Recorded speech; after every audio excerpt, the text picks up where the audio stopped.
चलिए अब बात करते हैं सुप्रीम कोर्ट के एक बड़े फैसले की। आज सुप्रीम कोर्ट ने एक बड़ी बात कही। न्याय के नाम पर बुलडोजर चलाने की जो नई प्रवृत्ति विकसित हो रही है उस पर पूरी तरीके से सुप्रीम कोर्ट ने रोक लगाने के आदेश दिए।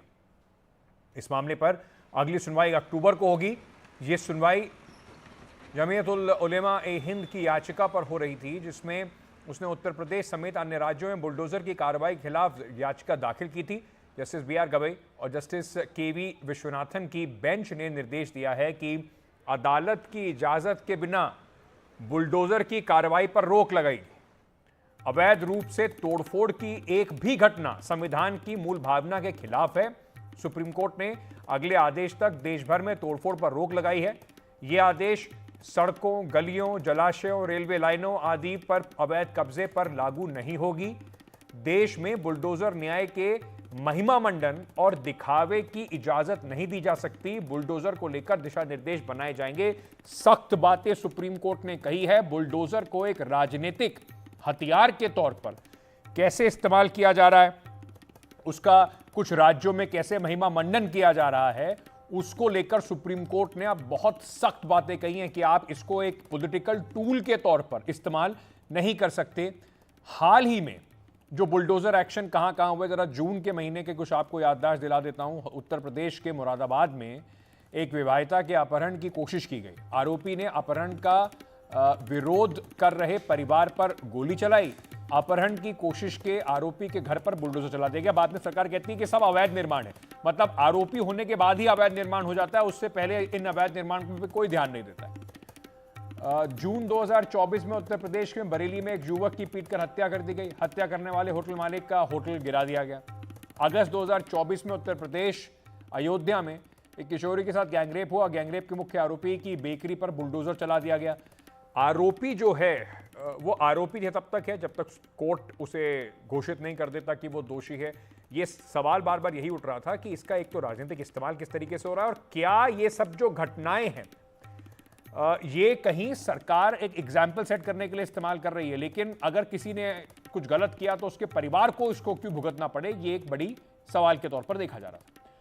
मध्य प्रदेश की अगर बात करें तो अगस्त में छतरपुर में पुलिस पर पथराव हुआ। पुलिस ने पथराव करने वाली 3 मंजिला जो इमारत है पूरी की पूरी इमारत ही ढहा डाली।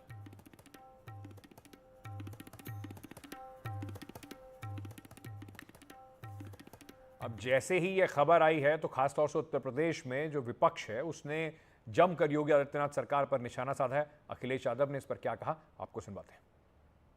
कि बुलडोजर न्याय नहीं हो सकता है। बुलडोजर अनकॉन्स्टिट्यूशनल था। बुलडोजर लोगों को डराने के लिए था। बुलडोजर जानबूझ करके विपक्ष की आवाज़ को दबाने के लिए था। मैं धन्यवाद और बधाई दूंगा सुप्रीम कोर्ट के इस फैसले को जिसने बुलडोजर को रोकने का काम किया है। मुख्यमंत्री जी और खासकर उत्तर प्रदेश की सरकार और बीजेपी के लोग इस बुलडोजर को इतना महिमा मंडल कर रहे थे कि बुलडोजर ही न्याय हो गया है। और इनके तमाम कार्यक्रमों में, इनकी रैलियों में इस बात को ये इतना बढ़ा चढ़ा करके लेकर के आते थे जिससे लोगों के अंदर भय पैदा कर सकें। अब जब सुप्रीम कोर्ट का फैसला आ गया है, मैं समझता हूँ बुलडोजर रुकेगा और न्यायालय से न्याय मिलेगा। भारतीय जनता पार्टी की सरकार तो इस बात को पहले से ही मानती रही है कि राजनीतिक प्रतिद्वंदिता के आधार पर, पूर्वाग्रह के आधार पर बुलडोजर की कार्रवाई नहीं होनी चाहिए। लेकिन किसी अपराधी ने अगर इंक्रोचमेंट कर रखा है, अगर इलीगल कंस्ट्रक्शन कर रखा है, तो विधि की परिधि के दायरे में उस पर बुलडोजर चलना चाहिए। लेकिन जैसे उत्तर प्रदेश में समाजवादी पार्टी की सरकार के रहते हुए अखिलेश यादव जी ने अपने ही विधायक रामपाल यादव के घर पर बुलडोजर नाराज होकर के चलवाया था, या उद्धव ठाकरे ने नाराज होकर के कंगना रनौत के घर पर बुलडोजर चलाया था, ऐसी बुलडोजर की कार्रवाई तो रुकनी ही चाहिए। ऑनरेबल सुप्रीम कोर्ट का अंतरिम आदेश इसी ओर इशारा कर रहा है। ऑनरेबल सुप्रीम कोर्ट के फाइनल आदेश की सब प्रतीक्षा कर रहे हैं। मेरे सहयोगी आशीष जो सुप्रीम कोर्ट को कवर करते हैं, उनकी ज़रा रिपोर्ट देख लीजिए समझने के लिए कि किस तरीके से आज सुप्रीम कोर्ट ने इस पूरे बुलडोजर की कार्रवाई के ऊपर महत्वपूर्ण टिप्पणियां की हैं। सुप्रीम कोर्ट ने एक बड़ा कदम उठाते हुए देश भर में बुलडोजर जस्टिस पर ब्रेक लगा दिए हैं। यानी किसी भी सरकार का बुलडोजर अब किसी के घर को, किसी की दुकान को नहीं ढाएगा। हालांकि सुप्रीम कोर्ट ने यह भी साफ कर दिया है कि बिना इजाज़त जो सरकारें हैं वो बुलडोजर ना चलाएं, लेकिन अगर कोई गैर कानूनी निर्माण है जो किसी पब्लिक रोड पर है, किसी रेलवे लाइन के पास है, किसी वाटर बॉडी के ऊपर है, ऐसे निर्माण को गिराने की इजाज़त रहेगी, उनको गिराया जा सकता है। लेकिन अगले आदेशों तक बिना उसकी मंजूरी के अब बुलडोजर जस्टिस नहीं चलेगा। ये जस्टिस BR गवई और जस्टिस KV विश्वनाथन की बेंच ने कहा है। 1 अक्टूबर को इस मामले में अगली सुनवाई होगी और सुप्रीम कोर्ट ने कहा है कि बुलडोजर जस्टिस को लेकर वो एक पूरी गाइडलाइन देश भर में बनाएगी और ये तय करेंगे कि आखिरकार किसी का मकान, किसी की दुकान, किसी का निर्माण तोड़ने से पहले क्या क्या जो हैं वो निर्देशों का, गाइडलाइन का पालन करना होगा। सुप्रीम कोर्ट ने ये भी कहा कि जो राज्य सरकार जिस तरह से राज्य सरकारें महिमा मंडित करती हैं बुलडोजर जस्टिस को और जिस तरह दिखावा करती हैं, उसकी इजाज़त भारत के संविधान में नहीं दी जा सकती।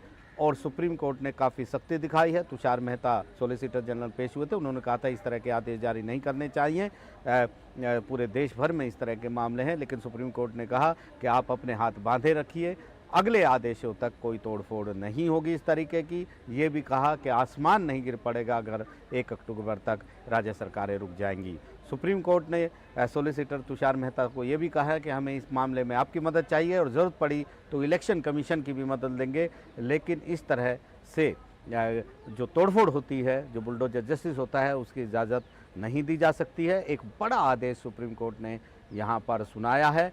जमीयत उलेमा हिंद से लेकर काफ़ी सारी पिटीशन यहाँ पर सुप्रीम कोर्ट में है, जिसमें बुलडोजर जस्टिस को सीधे सीधे निशाना बनाया गया है और कहा गया कि एक विशेष समुदाय के लोगों पर, उनके घरों पर, उनकी दुकानों पर बुलडोजर चलाया जा रहा है बिना किसी जो प्रक्रिया है, कानूनी प्रक्रिया का पालन किए, क्योंकि जो आरोपी हैं या कोई किसी केस में किसी के ऊपर कोई केस है तो उसको लेकर तुरंत न्याय दे दिया जाता है, बुलडोजर जस्टिस उसका नाम दिया गया है, जबकि वो किसी भी अदालत से दोषी करार नहीं दिए गए हैं। सुप्रीम कोर्ट ने पिछली सुनवाई में साफ किया था कि आरोपी तो छोड़िए, अगर कोई दोषी भी क्रिमिनल केस में है तो इस तरह उसका घर, उसकी दुकान नहीं गिराई जा सकती है। सुप्रीम कोर्ट ने पूरे सभी पक्षों से सुझाव मांगे थे कि किस तरह की गाइडलाइन इस मामले में दी जा सकती है और अब सुप्रीम कोर्ट ने साफ कर दिया है, इस तरह के सुझाव आ गए हैं और अब एक बड़ी गाइडलाइन इस पर सुप्रीम कोर्ट देगा। सुप्रीम कोर्ट ने दखल बहुत बड़ा ये दिया है, बुलडोजर पर अब जस्टिस पर रोक लगा दी है। खास तौर पर ये टिप्पणी सुप्रीम कोर्ट की कि इस तरह के ऐसे बुलडोजर जस्टिस को महिमा मंडित नहीं किया जा सकता है, इस दिखावा के तौर पर नहीं लिया जा सकता है। काफ़ी महत्वपूर्ण है ऐसे मोड़ पर जहां पर कई राज्यों में इस तरह की तोड़फोड़ हुई हैं। बहुत सारे याचिकाकर्ता सुप्रीम कोर्ट पहुंचे हैं और कहा है कि उनके घर बिना किसी कानूनी प्रक्रिया के पालन के तोड़ दिए गए हैं। हालांकि तुषार मेहता ये कह रहे थे कि कानूनी प्रक्रिया का पालन किया गया है। उत्तर प्रदेश में 2022 में नोटिस दिए गए थे, लेकिन जस्टिस गवई ने कहा कि 2024 में फिर तोड़फोड़ की इतनी ज़रूरत क्या थी। तुषार मेहता ने यह भी कहा कि ये आंकड़े भी गलत दिए गए हैं कि एक विशेष समुदाय को निशाना बनाया जा रहा है, क्योंकि 50% उसमें हिंदू भी हैं। ऐसे बहुत सारे घर हैं जिसमें हिंदू कम्युनिटी के लोगों को भी घर तोड़े गए हैं। लेकिन फिलहाल सुप्रीम कोर्ट ने सरकारों की बात नहीं मानी और सीधे तौर पर एक बड़ा आदेश जारी कर दिया है। नई दिल्ली से आशीष भार्गव, NDTV इंडिया। तो 2 ऐसे राज्य जहां पर सबसे ज्यादा ये बुलडोजर की घटना है। शुरुआत उत्तर प्रदेश से हुई। योगी आदित्यनाथ के जब भी वो कहीं पर जाते हैं उनके स्वागत में अब बुलडोजरों की लाइन लगा दी जाती है, रैलियां निकाली जाती हैं बुलडोजर बाबा के नाम से। उनको बीजेपी ने खूब प्रचारित किया और उसके बाद मध्य प्रदेश में भी मतलब देखा देखी जो बीजेपी की सरकार है वहां पर भी बुलडोजर का एक्शन काफी बार देखने को मिला। हमारे सहयोगी रणवीर इस वक्त उत्तर प्रदेश से हमारे साथ जुड़ रहे हैं, अनुराग हमारे साथ जुड़ रहे हैं मध्य प्रदेश से। रणवीर, क्योंकि यूपी से शुरुआत हुई थी, आपसे ही शुरुआत करता हूं। रिएक्शन हमने अखिलेश यादव का सुना, क्या इसको कहीं ना कहीं लगाम लगाने का एक तरीका देखा जा रहा है? सुप्रीम कोर्ट की जो बात है वो कहीं ना कहीं चोट जरूर करेगी, क्योंकि ना सिर्फ बुलडोजर का एक्शन उत्तर प्रदेश में सवाल उस पर लगातार उठते रहे हैं, एक बड़ा तरीके से राजनीतिक भी ये एक मुद्दा बन गया है। देखिए, निश्चित तौर पे साल 2017 वो साल है जब बुलडोज़र कल्चर की शुरुआत देश में हुई और शुरुआत उत्तर प्रदेश से हुई। मुख्यमंत्री के तौर पर जब भी कोई अपराधी कुछ करता था तो योगी आदित्यनाथ कार्रवाई के तौर पर बुलडोज़र चलवाते थे। लेकिन इसमें गौर करने वाली बात यह है कि योगी सरकार का दावा ये है कि सिर्फ अपराध करने के नाम पे कार्रवाई हम नहीं करते हैं, कार्रवाई उस पर करते हैं, जिसकी कुछ इमारत ऐसी है जो अवैध है उसको नोटिस जारी करते हैं और उसके बाद कार्रवाई करते हैं। ये बीजेपी और सरकार का दावा है। अब ये चूंकि मामला सुप्रीम कोर्ट गया और सुप्रीम कोर्ट जाने से पहले यूपी की देखा देखी मध्य प्रदेश से लेकर के उत्तराखंड और तमाम ऐसे राज्य हैं जहां पर इस बुलडोज़र कल्चर की शुरुआत हुई, घटना हुई और घटना के बाद हमने देखा कि बुलडोज़र की कार्रवाई हुई। ऐसे में निश्चित तौर पर लगाम तो लगेगी सुप्रीम कोर्ट के इस अंतरिम आदेश पर। अंतरिम इसलिए क्योंकि अभी फाइनल फैसला आना बाकी है, लेकिन ये है कि इस फैसले से एक राजनीतिक विवाद भी शुरू हो गया है। जिस तरीके से आप देखिए कि बीजेपी ने पहली प्रतिक्रिया दी कि बुलडोज़र जो है वो उन पर चलता है जो अवैध काम करते हैं, जिनकी इमारतें अवैध हैं, जिन्होंने अवैध कब्जे किए हैं। और इसका प्रत्यक्ष उदाहरण अतीक अहमद और मुख्तार अंसारी पर हुई कार्रवाइयाँ हैं, जिसमें अरबों रुपए की संपत्ति या तो ध्वस्त हुई या जब्त हुई। और अगर ध्वस्त की बात करें तो उसमें सीधे सीधे बुलडोज़र का इस्तेमाल हुआ था। और सबसे जो शुरुआत थी वो पूर्वी उत्तर प्रदेश में मऊ और प्रयागराज, इन इलाकों में बुलडोज़र चलाया गया था। मुख्तार और अतीक की संपत्तियों पर धीरे धीरे इसमें बढ़ोतरी देखी गई और पूरे प्रदेश में चला और उसके बाद देश भर के अलग अलग राज्यों में फैला। तो ये एक राजनीतिक मुद्दा है। साल 2022 का चुनाव याद होगा, जब चुनाव में बुलडोज़र एक मुद्दा बन गया था और मुख्यमंत्री की पहचान बुलडोज़र बाबा के तौर पर हुई थी, जैसा आपने कहा।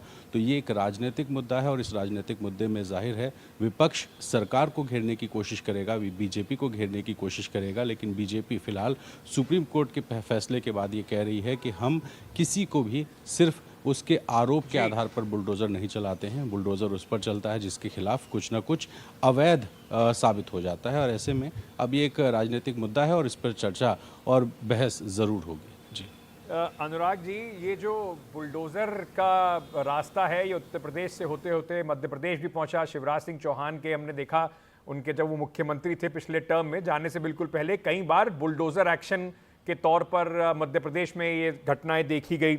सवाल ये उठ रहा, बार बार उठ रहा है, बीजेपी की सरकारों से खासतौर पर उठ रहा है कि ये जो अवैध संपत्ति बताकर घरों को गिराते हैं, ये अवैध संपत्ति किसी घटना के बाद सडनली कैसे लोगों को नजर आ जाती है, प्रशासन को कैसे नजर आ जाती है, उससे पहले को ध्यान देने वाला क्यों नहीं?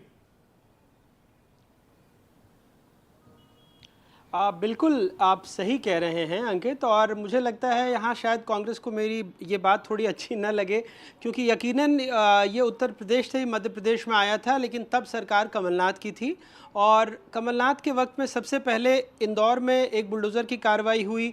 एक पत्रकार थे जिनके बारे में कहा गया कि काफ़ी सारे अवैध धंधों में लिप्त थे, उनको काफ़ी दिनों तक जेल में भी रहना पड़ा और उनकी संपत्ति पर बुलडोज़र चलाया गया। दूसरा, बीजेपी के एक पूर्व राज्य मंत्री रहे हैं जो पहले कांग्रेस में थे, मध्य प्रदेश के सबसे अमीर विधायकों में शुमार है, उनके रिजॉर्ट के गेट के पास बुलडोज़र चलाया गया। उसके बाद चूंकि वो सरकार 15-18 महीने रह पाई और उसके बाद बीजेपी की सरकार आ गई, तो उसमें धड़ल्ले से बुलडोज़र चलाए गए। फिर चाहे वो खरगोन में रामनवमी की घटना के बाद हो, जिसमें आरोप ये भी लगे कि प्रधानमंत्री आवास के तहत बने हुए घर, उस पर भी बुलडोज़र चला दिया गया। और उसके बाद उज्जैन में महाकाल की सवारी में जो थूकने की घटना कथित तौर पर हुई थी, उसके बाद उन आरोपियों के घर पे बुलडोज़र चलाया गया। जबकि कोर्ट में जब जिरह हुई तो जो प्रत्यक्षदर्शी थे वो बयान से मुकर गए, उन्होंने कहा उन लोगों को देखा ही नहीं। तो आप सोचिए कि कितनी बड़ी बात है कि जिस शख्स के घर को गिरा दिया गया, उस शख्स का उसमें अगर उस बयान पर जाएं तो इसका साफ मतलब ये था कि वो शख्स थूकने वाली घटना में जो कथित तौर पर हुई थी उसमें वो था ही नहीं। तो इस तरह की कई घटनाएं हुई हैं मध्य प्रदेश में। और आपने बिल्कुल ठीक कहा कि चुनाव में यहाँ पर भी जिस तरह से बुलडोज़र पर खड़े होकर के बीजेपी नेताओं का स्वागत किया गया, तो तस्वीरें यही बनी कि बीजेपी के राज में अगर कोई गलत करेगा तो बुलडोज़र उसके घर पर चलेगा। वैसे इसमें सिर्फ एक समुदाय को नहीं, ये सही बात है कि दोनों समुदाय के लोगों को के घरों को गिराया गया। लेकिन जैसे हाल ही में छतरपुर में एक थाने पर पथराव के आरोपी के आलिशान घर को गिराया गया, वो भी शख्स अल्पसंख्यक समुदाय से ही था। तो कहीं ना कहीं अगर संख्या की बात आती है तो ये लगने लगता है कि एक समुदाय विशेष को ज़्यादा निशाना बनाया गया, लेकिन अगर आप आंकड़ों को ठीक से देखें तो दोनों समुदाय के घरों को निशाना बनाया गया। पर सवाल ये है कि एक शख्स अगर आरोपी है तो उसके घर का या उसके पूरे परिवार का क्या दोष है जिसकी वजह से उसके घर को जमींदोज किया गया। और हर बार फिर यह कह दिया जाता है कि देखिए ये तो एक अवैध कंस्ट्रक्शन था, इस वजह से इसको तोड़ा जा रहा है। बार बार सवाल घूम फिर के फिर यही आता है कि वो अवैध कंस्ट्रक्शन तभी को दिखता है जब कोई वहां से आरोपी के तौर पर खड़ा हो। किशोर रावत जुड़ रहे हैं उत्तराखंड से हमारे साथ। किशोर, अगर इसको फिलहाल ये कह दिया जाए ये जो बुलडोजर का फ्लू है ये बीजेपी के हर राज्य में फैलता हुआ उत्तराखंड में भी पहुंचा, हर मुख्यमंत्री खासतौर से भारतीय जनता पार्टी के मुख्यमंत्री अपने आप को ताकतवर दिखाने के लिए, सरकार ताकतवर दिखाने के लिए बुलडोजर एक्शन कहीं ना कहीं करती दिखाई पड़ती है। सुप्रीम कोर्ट के इन टिप्पणी के बाद उत्तराखंड में किस तरीके के रिएक्शन है? बिल्कुल, अगर उत्तराखंड की बात करें तो उत्तराखंड में अवैध मज़ारों पर जो फॉरेस्ट लैंड में थे या फिर सरकारी लैंड्स पे थी, उन पे बुलडोज़र की कार्रवाई की गई। कई ऐसी जगहों पर कार्रवाई की गई जिसमें फॉरेस्ट एक्ट में कहा गया था कि 1980 से पहले के जो कंस्ट्रक्शन है उनको वैध माना जाएगा, उन पे भी कार्रवाई कर दी गई। हालांकि इस पे कुछ लोगों ने आपत्ति दर्ज करी थी, लेकिन सरकार का यही कहना था, जिस तरीके से अन्य राज्यों में सरकारें कह रही थी, खासकर भाजपा शासित प्रदेशों में, कि जो अवैध है उसको तोड़ा जा रहा है, वैध को हाथ नहीं लगाया जा रहा, उनको कुछ नहीं किया जा रहा। लेकिन अंकिता भंडारी जो हत्याकांड हुआ था उसमें जो रिजॉर्ट था ऋषिकेश में, उस पर बीजेपी के विधायक ने बुलडोजर की कार्रवाई की, और जबकि जांच चल रही थी उसमें आरोपी बॉडी रिकवर नहीं हुई थी, उससे पहले बुलडोजर की कार्रवाई कर दी गई। लेकिन उस मामले में कुछ नहीं हुआ और इसमें यह कहा गया कि ये सबूत छुपाने के लिए बुलडोजर की कार्रवाई की गई। यानी वहां पर भी कार्रवाई की गई। उस समय यहाँ पर उसकी बहुत तारीफ हुई, बहुत लोग बीजेपी सरकार के विधायक और सरकार ने बहुत तारीफ की कि आरोपियों पर बुलडोजर की कार्रवाई की गई है, लेकिन हालांकि वो अभी मामला चल ही रहा है। इसके अलावा जिस तरीके से लगातार हर जगह से यही आ रहा है कि आरोपी जब बाद में पता लगता है उसके बाद कार्रवाई की जाती है कि ये अवैध है, लेकिन उससे पहले ये देखा नहीं जाता कि ये इस जगह पर इस तरह से अवैध काम किए गए उन लोगों का क्या है जिन्होंने इसको संरक्षण दिया।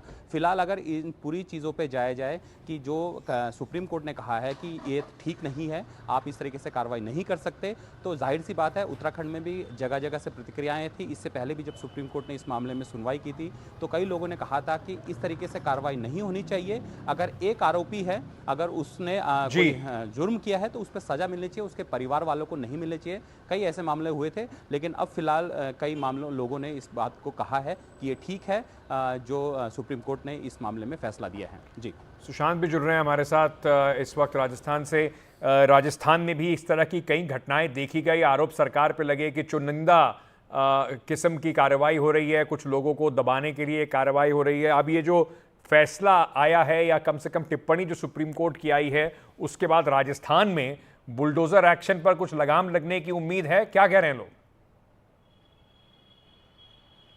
देखिए, उम्मीद तो है, सुप्रीम कोर्ट के फैसले को तो मानना ही पड़ेगा। लेकिन आप ये देखिए कि यूपी में जब ये कल्चर शुरू हुआ तब राजस्थान में अशोक गहलोत की सरकार थी, लेकिन यहाँ पर अशोक गहलोत के कुछ आखिरी सालों में पेपर लीक के खिलाफ बुलडोजर चला है। और ये इस तरह से कार्रवाई हुई कि कोचिंग सेंटर किसी ने रेंट पे ले रखा था, वो आरोपी मालिक जो है पेपर लीक में उसका नाम आया और उसकी बिल्डिंग गिरा दी गई, जबकि मालिक कोई और था, उसकी कोई भूमिका नहीं थी। इसी तरह की तस्वीरें हमें अब भाजपा के शासन में देखने को मिल रही हैं। जब हाल ही में उदयपुर में चाकूबाजी की घटना हुई और जिस बच्चे की भूमिका थी उसके मामा का जो मकान था वो गिरा दिया गया। दलील ये दी गई कि वन विभाग की ज़मीन पर बना हुआ था, अतिक्रमण के इलाके में था। इस तरह के कई इंसिडेंट आए हैं। हालांकि भाजपा शासन में थोड़ा बढ़ा चढ़ा के कहें या प्रचारित किया जाता है कि बुलडोजर राज है, बुलडोजर चला दिया जाएगा, बख्शा नहीं जाएगा। और भरतपुर का जो इलाका है उसमें खास तौर पे साइबर ठग हैं, उनके खिलाफ तो एक पूरा कैंपेन चला है कि ठग पकड़े जाते हैं, उनके मकान ध्वस्त करके और उसके बाद उसका महिमा मंडन करने जैसा काम इन दिनों हमें खूब देखने को मिला है। और इससे भी बड़ी बात ये, इस बार राजस्थान के विधानसभा चुनाव हो, लोकसभा चुनाव हो, उसमें बाकायदा जेसीबी जो है, जिसको बुलडोजर कहा जाता है, वो सिंबॉलिकली हमें प्रचार का एक हिस्सा दिखाई दिया है। नेताओं के स्वागत के लिए उनकी तस्वीरें हमें, चाहे वो भाजपा के हों या फिर आरएलपी जैसी पार्टियां हों, वो दिखाई दिया है। तो इसमें कोई दो राय नहीं है कि राजस्थान में सरकार कांग्रेस की रही हो, भले ही कांग्रेस ने आलोचना की, लेकिन त्वरित न्याय की जो एक प्रणाली, जो प्रक्रिया धीरे धीरे जनमानस की उम्मीदों को पूरा करने के लिहाज से सरकारों की मजबूरी बन गया है, वो अब सरकार के कामकाज का हिस्सा बनता जा रहा था। सुप्रीम कोर्ट का फैसला आया है, निश्चित तौर पे कुछ ही दिन पहले जो टिप्पणी आई थी और हमने राजस्थान सरकार के एक मंत्री से बात की तो उनकी दलील ये थी कि कोर्ट ने कहा है तो मानेंगे, लेकिन हमारी पूरी प्रक्रिया जो है वो एक तरीके से अवैध मकानों के खिलाफ होती है, अवैध दुकानों के खिलाफ होती है, लेकिन वो तभी होती है जब सरकार की मंशा हो और किसी निश्चित वर्ग के खिलाफ कार्रवाई करने की बात हो। ओवरऑल अब जब सुप्रीम कोर्ट का फैसला है तो निश्चित रूप से जनमानस जागरूक होगा और सरकारों को भी लगेगा कि शायद ये तरीका, तुरंत इंसाफ देने का जो तरीका है वो सही नहीं। इंसाफ देने का हक अदालतों को है और शायद इसी काम को जब सरकारें करेंगी तो उसमें इतने सारे सवाल लगातार जो उठ रहे हैं। जैसे अनुराग भी बता रहे थे, मध्य प्रदेश की एक घटना जहां पर आरोपियों के खिलाफ जो विटनेसेस थे उन्होंने ही कहा कि पुलिस जो थी उस उनके दबाव में इस तरह के उन्होंने बयान दिया, और तब तक उनका घर जो था वो ढहाया जा चुका था। बहुत बहुत शुक्रिया आप सभी का हमारे साथ जुड़ने के लिए। सरकारें कोई भी हों, अगर इस तरीके की राजनीति करेंगी, इस तरीके से लोगों को परेशान करने की कोशिश करेंगी, कुछ लोगों को ये ठीक लग सकता है, लेकिन त्वरित जो न्याय की प्रक्रिया है, ये शायद कहीं ना कहीं कॉन्स्टिट्यूशन को भी एक अंगूठा दिखाने वाली, हमारे संविधान को भी अंगूठा दिखाने वाली प्रक्रिया है। और किसी भी सरकार को, बीजेपी की हो, कांग्रेस की हो, किसी और पार्टी की हो, इस पर कम से कम इस तरह ढोल नगाड़े बना के इसका राजनीतिकरण तो बिल्कुल नहीं करना चाहिए। छोटा सा एक ब्रेक ले रहे हैं, ब्रेक के बाद वापस आ रहे हैं, बने रहिए बरसात।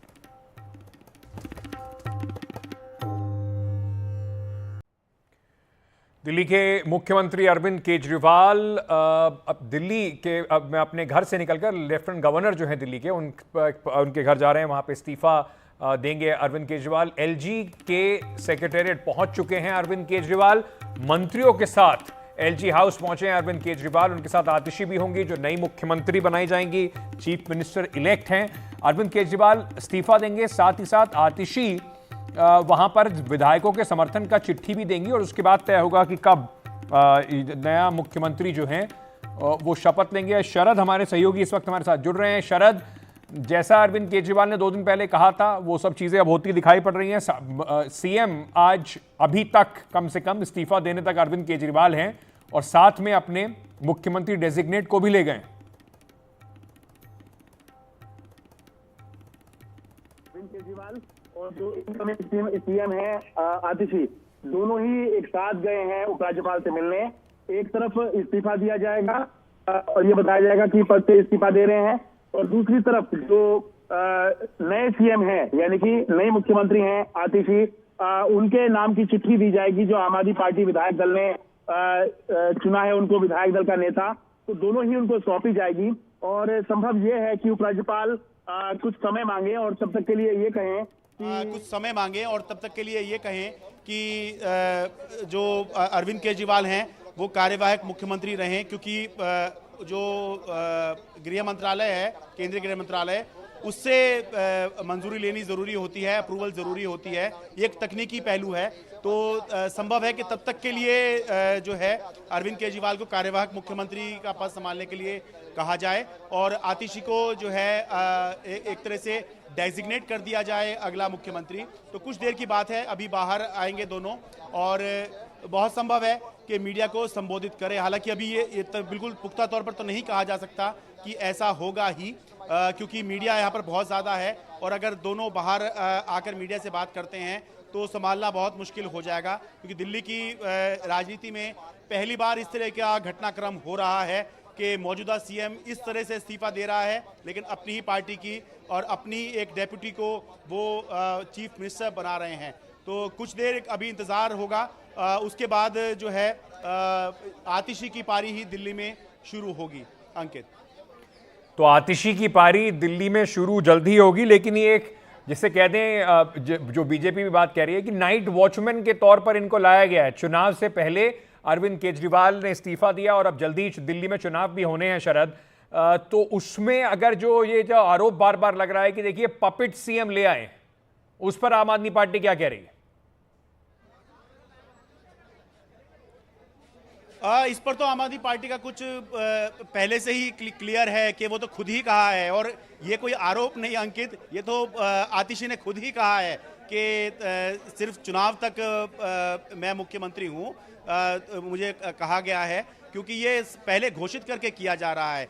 कई बार ऐसा होता है कि आगे का ये नहीं पता होता है कि कब तक के लिए किसको मुख्यमंत्री बनाया जा रहा है। जैसे आपको याद होगा कि हेमंत सोरेन ने जब इस्तीफा दिया था, तब ये नहीं पता था कि चंपई सोरेन को मुख्यमंत्री बनाया जा रहा है, तो कब तक के लिए बनाया जा रहा है। लेकिन यहाँ स्पष्ट है कि अगर अरविंद केजरीवाल की जगह आतिशी मुख्यमंत्री बन रही हैं, तो वो कब तक के लिए बन रही हैं, उनको क्या मैंडेट होगा, और असल में जो निर्देश हैं या जो एजेंडा है या जो चुनावी वादे हैं, वो किसके चलेंगे? ये वही चलेंगे जो पहले से चले आ रहे हैं आम आदमी पार्टी के चुनावी वादे। खासतौर से एक की सबसे ज़्यादा चर्चा है अंकित, वो ये है कि कब और कैसे आम आदमी पार्टी अपने उस वादे को पूरा करेगी जो उसने सबसे पहले करना तो शुरू किया, लेकिन बाकी लोग उसमें बाजी मार के ले गए। ये वादा है 1000 रुपये प्रति महिला प्रति महीना। कांग्रेस की सरकार ने हिमाचल में इसको लागू कर दिया, चुनावी वादा करके लागू भी कर दिया। महाराष्ट्र की सरकार ने, बीजेपी है वहाँ पर, उसने इसको घोषित करके, चुनावी वादा नहीं था लेकिन चुनाव से पहले करके इसको लागू भी करना शुरू कर दिया। लेकिन आम आदमी पार्टी ने 2022 में पंजाब में वादा किया था, अभी पंजाब में अभी पूरा नहीं हुआ। और इस साल के दिल्ली के बजट में, जो 2024-25 का दिल्ली का बजट है, उसमें यह वादा किया हुआ है कि ये वाली योजना हम लेके आएंगे, 1000 रुपये हर महिला को सम्मान के तौर पर देंगे, जो कि एक बहुत बड़ी योजना मानी जा रही है। लेकिन ये कैसे अब लेके आएगी आम आदमी पार्टी की सरकार? अब महिला ही मुख्यमंत्री हैं, किस तरह से वो लेके आएंगे और किस तरह से इस योजना के जरिए वो अगले विधानसभा चुनाव में आम आदमी पार्टी की जमीन तैयार करेंगी, इस पर सबकी नजर रहेगी। बाकी और योजना तो आएंगी ही, चुनाव से पहले हर पार्टी करती है, लेकिन ये एक ऐसी योजना है अगर जो वादे आम आदमी पार्टी ने 5 साल पहले किए थे, 2020 में जब अरविंद केजरीवाल दोबारा मुख्यमंत्री बनने के लिए, तीसरी बार मुख्यमंत्री बनने के लिए चुनाव मैदान में उतरे थे और पार्टी ने जो वादे किए थे, अगर 2025 के चुनाव तक वो वादे पूरे नहीं होते हैं तो सवाल किससे पूछे जाएंगे? अरविंद केजरीवाल से या नई मुख्यमंत्री आतिशी से? हाँ, ये बहुत सही बात आपने कही, क्योंकि मुख्यमंत्री तो अब अरविंद केजरीवाल है नहीं। लेकिन हाँ, ये हर आम आदमी पार्टी के प्रवक्ता से, हर आम आदमी पार्टी के नेता से पूछे जाएंगे, क्योंकि भले ही अरविंद केजरीवाल पद से उतर गए हैं, फिर भी सवाल अरविंद केजरीवाल से ही पूछे जाएंगे। और उसको अरविंद केजरीवाल मना नहीं कर सकते, वो ये नहीं कह सकते कि मैं अब मुख्यमंत्री नहीं हूं, मैं कुछ नहीं कर सकता। आतिशी से पूछा जाएगा तो आतिशी भी मना नहीं कर सकती हैं कि ये वादा मैंने थोड़ी किया था, मैं इस पर जवाब क्यों दूं। तो सबको ही जवाब देना होगा। तो ये बिल्कुल मानकर चल सकते हैं कि वो जो वादे किए थे उससे आम आदमी पार्टी नहीं बच सकती है। लेकिन हाँ, आम आदमी पार्टी ने इसके जरिए, अरविंद केजरीवाल ने अपने इस दाव के जरिए, जो एक बहुत जोखिम भरा है, बड़ा तो है, और इससे बीजेपी को फंसाने की भी कोशिश की है अरविंद केजरीवाल ने, लेकिन इस दाव के जरिए अरविंद केजरीवाल ने कोशिश की है एजेंडा सेट करने की कि लोग तय करें कि दिल्ली में अरविंद केजरीवाल रहें या जाएं। यानी कि चुनाव जो है अरविंद केजरीवाल अपने ऊपर ले आए हैं। जो बीजेपी का एजेंडा था या जो कोशिश की जा रही थी कि देखिए ये मुख्यमंत्री के पद कुर्सी से चिपक गए हैं, सेक्रेटेरिएट नहीं जा सकते, उन सबको ध्वस्त करने की अरविंद केजरीवाल ने कोशिश की है। अब चुनाव सिर्फ इसी मुद्दे पर है कि अरविंद केजरीवाल मुख्यमंत्री हो या ना हो, तो फोकस जो है वो अरविंद केजरीवाल ने अपने ऊपर ले लिया है। बहुत बहुत शुक्रिया शरद हमारे साथ जुड़ने के लिए। मुख्यमंत्री अरविंद केजरीवाल और मुख्यमंत्री जो बनने वाली हैं यानी कि सीएम डेजिग्नेट जो हैं आतिशी पहुंच चुकी हैं एलजी के घर पर। कुछ देर में बाहर आकर मीडिया से बातचीत करेंगे। छोटा सा एक ब्रेक लेके वापस आ रहे हैं, बने रहिए मेरे साथ।